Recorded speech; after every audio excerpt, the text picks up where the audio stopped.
అందరికీ నమస్కారం అండి. ఒక చిన్న వీడియోతో మీ ముందుకు వచ్చేసాను. Welcome back to our channel simply Soujanya. ఈ వీడియోలో వచ్చేసి కార్తీక మాసం నెల రోజులు చేయలేని వాళ్ళు మళ్ళీ ఎలా ఎప్పుడు చేసుకోవాలనేది అయితే చెప్తున్నాను. ఈ నెల రోజులు చెయ్యకున్నా మనకి 5 రోజులు చేస్తే చాలు, నెల రోజులు చేసిన పుణ్యం అయితే మనకు లభిస్తుంది. అదేంటి అనేది ఈ వీడియో ద్వారా మీతో షేర్ చేసుకుంటున్నాను. ఐ హోప్ మీకు ఈ వీడియో నచ్చుతుంది. నచ్చితే లైక్ చేయడం అయితే అస్సలు మర్చిపోద్దు. అలాగే మన ఛానల్ని ఫస్ట్ టైం చూస్తే ప్లీజ్ సబ్స్క్రైబ్ చేసుకోండి. సబ్స్క్రైబ్ చేసుకొని అక్కడ బెల్ సింబల్ని క్లిక్ చేస్తే ఆల్ అనే ఆప్షన్ వస్తుంది. ఆల్ని ఆన్లో పెట్టుకుంటే నేను పెట్టే వీడియో నోటిఫికేషన్ ఈ వీడియోకి సంబంధించి అలాగే కార్తీక మాసానికి సంబంధించి ఏమైనా డౌట్స్ ఉంటే నాకైతే కామెంట్ చేయండి. నేనైతే మీకు సమాధానం చెప్తాను. ఈ కార్తీకం గురించి మీకు కొన్ని విషయాలు షేర్ చేయాలనే ఉద్దేశంతో ఈ వీడియో చేస్తున్నాను. రేపైతే మనందరికీ తెలుసు కార్తీక మాసంలో చాలా అంటే చాలా విశేషమైన రోజు అదేనండి కార్తీక ఏకాదశి. ఈ కార్తీక ఏకాదశి రోజు సాక్షాత్తు ఆ విష్ణుమూర్తి యోగ నిద్రలో నుంచి మేల్కొంటాడు. అంటే మనకి ఆషాఢ శుద్ధ ఏకాదశి రోజు అంటే తొలి ఏకాదశి రోజున మనకి విష్ణుమూర్తి అయితే యోగ నిద్రలోకి వెళ్తాడు. మళ్ళీ 4 నెలల తర్వాత ఈ కార్తీక శుద్ధ ఏకాదశి రోజున యోగ నిద్ర నుండి అయితే ఆ మహావిష్ణువు మేల్కొంటాడు. అయితే ఈ కార్తీక ఏకాదశి రోజున ఆ విష్ణుమూర్తి గరుడ వాహనం మీద భూమిపై సంచరించి భక్తులనైతే ఆశీర్వదిస్తారని చెప్తూ ఉంటారు. మాకైతే చిన్నప్పటి నుంచి మా అమ్మ వాళ్ళు ఇదే చెప్పారు. పురాణాలలో కూడా ఇంతే ఉంది. మీకు చెప్పడం కోసం కొన్ని రాసుకొచ్చాను ఇక్కడ. కార్తీక ఏకాదశి చాలా అంటే చాలా విశేషమైనది. ఈరోజు ఎలాంటి దానాలు చేసినా, ధర్మాలు చేసినా, అంటే యజ్ఞాలు చేసినా, నది స్నానాలు చేసినా, పురాణాలు విన్నా, పురాణ పఠనం అంటే మనకు కార్తీక పురాణం ఉంటుంది కదండి, అది చదువుకున్నా, ఎవరైనా చెప్తే విన్నా, మనకు కుదిరినన్ని సార్లు జపాలు చేసుకున్నా, లేకపోతే దీపదానం చేసినా చాలా అంటే చాలా విశేషమైనది. మనకు 1000 అశ్వమేధ యాగాలు చేసే ఎంత ఫలితం అయితే దక్కుతుందో ఈ ఒక్క ఏకాదశి చేస్తే, ఈ ఒక్క ఏకాదశి రోజు చేసే పనుల వల్ల మనకు అంత ఫలితం అయితే దక్కుతుందంట. ఇది కూడా పురాణంలోనే ఉంది, పురాణాలలోనే ఉంది. చాగంటి వారు, నందూరి గారు ఇలాంటి చాలామంది ప్రముఖులు కూడా మనకు చెప్తూనే ఉన్నారు సోషల్ మీడియా ద్వారా. నాకు తెలిసిన మాత్రం చెప్తున్నాను. నేను చిన్నప్పుడు నుంచి అయితే కార్తీకం నెల రోజులు చేయలేదు. ఎప్పుడో నాకు తెలియనప్పుడైతే చేశాను. తెలిసిన తర్వాత కొన్ని కారణాల వల్ల చేయలేదు. ఎందుకంటే మేము నవరాత్రులు చేస్తాము. దాని వెంటనే మళ్ళీ కార్తీకం అంటే కొంచెం వాతావరణం సహకరించదు, హెల్త్ సహకరించదు అని చెప్పి చెయ్యము. కానీ ఈ కార్తీక మాసం మొత్తం చేయలేకపోయినా 5 రోజులు చేసినా చాలా ముఖ్యము.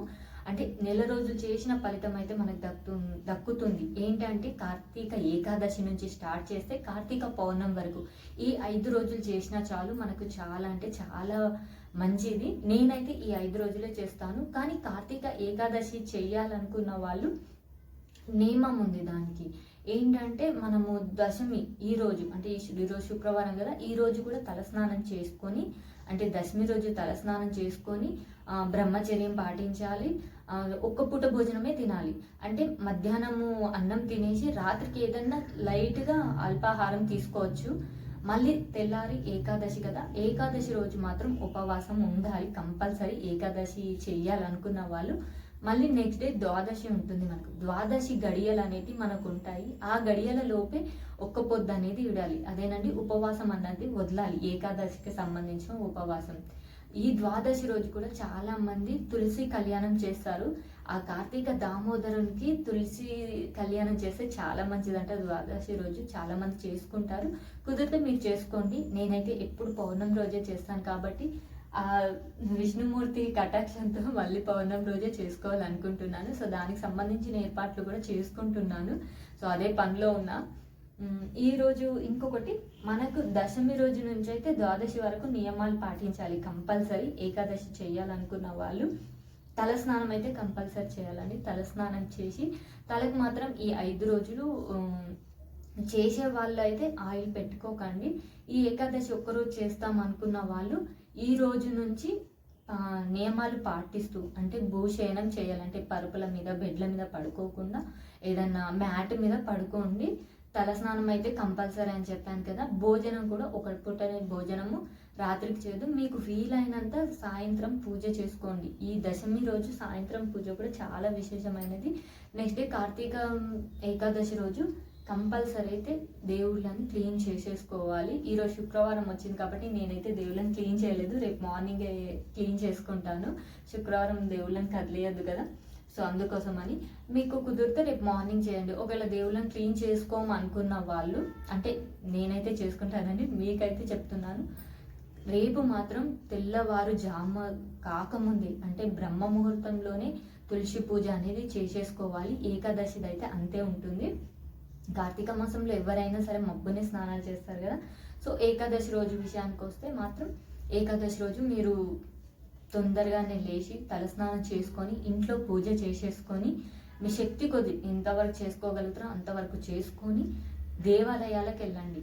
గుడిలో దీపదానం కానివ్వండి, అంటే దీపదానం అంటే దానం ఇవ్వడం అనే కాదు, గుడిలో దీపాలు వెలిగించిన చాలా మంచిది. కుదిరితే బ్రాహ్మణులకు స్వయం పాకం ఇస్తారు, అది కూడా చాలా మంచిది. ఈ స్వయం పాకం అనేది ఏకాదశి నియమాలు పాటించే వాళ్ళు, అంటే ఏకాదశి ఉపవాసం ఉండేవాళ్ళు ద్వాదశి రోజు ఇవ్వాలి స్వయం పాకం పంతులకి. లేదు అంటే ఒక పూట ఎవరికైనా ఇంటికి పిలిచి భోజనం పెట్టండి.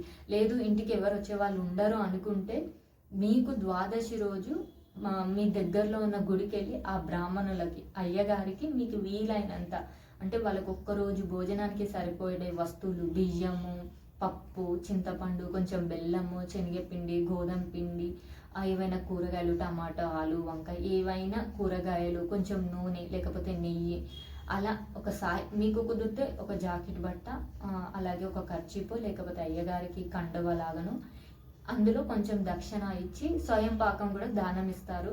దానం అనొద్దు, అది స్వయం పాకం ఇవ్వడం చాలా మంచిది. కుదిరితే అలా ఇవ్వండి. ద్వాదశి విషయానికి ద్వాదశి అయిపోయింది, మనకి ఏకాదశి అయిపోయింది. ఇప్పుడు వచ్చేసి ఇంకేం చెప్పాలి, ఈ ఏకాదశి రోజు మీరు సారీ అండి, అదైతే స్వయం పాకం కాదు, ఆ సాహిత్యం అనేది అంటారు, అంటే బ్రాహ్మణునికి ఇచ్చేదాన్ని సాహిత్యం. చరిత్ర పారాయణం చదవడం కానివ్వండి, ఇంకా సత్యనారాయణ వ్రతాలు కానివ్వండి, కుదిరితే అన్నదానాలు కూడా చేసుకోవచ్చు. ఈ కార్తీక ఏకాదశి రోజు ఎలాంటి పనులు చేసినా చాలా అంటే చాలా మంచిది. 1000 రెట్ల ఫలితం వస్తుందంటే అంతకన్నా ఏం కావాలి. కానీ ఒక్క విషయం అండి, ఇక్కడ మనం ఏది చేసినా భక్తి శ్రద్ధలతో చేయాలి. ఏదో చెప్పారు కదా, ఇలా చేస్తే మంచిది కదా చేసేద్దాం అని మాత్రం చెయ్యకండి. మీకు మనస్ఫూర్తిగా చెయ్యాలి అనిపిస్తే చెయ్యండి, అది కూడా భక్తితో. అంటే మనం ఏది చేసినా చెయ్యడం ఇంపార్టెంట్ కాదు, అక్కడ మనం ఎంత శ్రద్ధతో భక్తితో చేశామనేదే ఇంపార్టెంట్. కొంతమంది జపాలు కూడా చేస్తుంటారు, ఫాస్ట్గా చదివేస్తుంటారు, అది కాదు. మనం ఏకాగ్రతతో చేయాలి.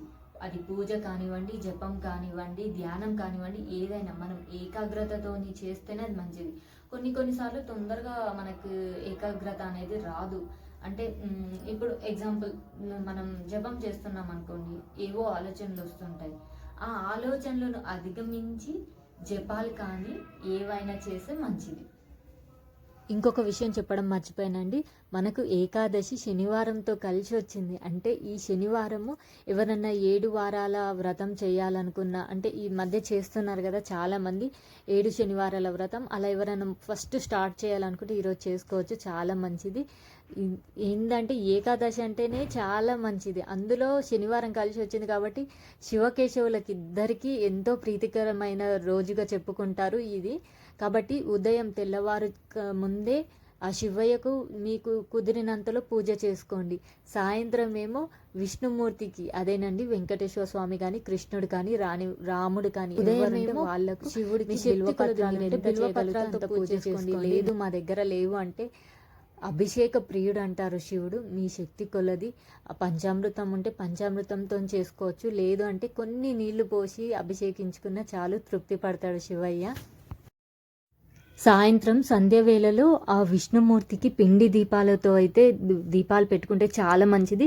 అది ఇంట్లో అయినా పర్లేదు, తులసి కోట దగ్గర అయినా పర్లేదు, లేదు మేము ఆలయానికి వెళ్తాము అక్కడ దేవాలయంలో పెట్టుకుంటామంటే ఇంకా చాలా మంచిది. మీకు ఎన్ని కుదిరితే అన్ని దీపాలు, 2 అయితే 2, 5 అయితే 5 వెలిగించుకోవచ్చు. ఏకాదశి అంటేనే శివకేశవులకు చాలా ఇష్టము, ఇలా చెయ్యండి. అంటే మీకు వీలైతేనే చేసుకోండి, చాలా అంటే చాలా మంచిది. నాకు తెలిసిందైతే మీతో షేర్ చేసుకుంటున్నాను. సో ఐ హోప్ ఈ వీడియో మీ అందరికీ నచ్చింది అనుకుంటున్నాను.